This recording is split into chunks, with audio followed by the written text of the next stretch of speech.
નમસ્કાર, શો ટાઈમમાં આપનું સ્વાગત છે। છત્તીસગઢના નેતા અમિત બધેલ દ્વારા સિંધી સમાજ તેમજ તેમના ઇષ્ટદેવ વિશે ટિપ્પણી કરતા સિંધી સમાજ રોષે ભરાયો છે।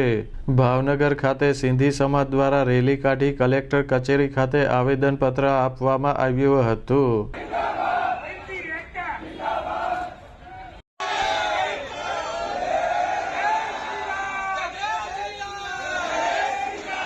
સિંધી જનરલ પંચાયતની આગેવાની હેઠળ સિંધી સમાજ દ્વારા માધવ દર્શન ચોક પાસેથી રેલી કાઢવામાં આવી હતી। આ રેલીમાં સિંધી સમાજના લોકો મોટી સંખ્યામાં જોડાયા હતા।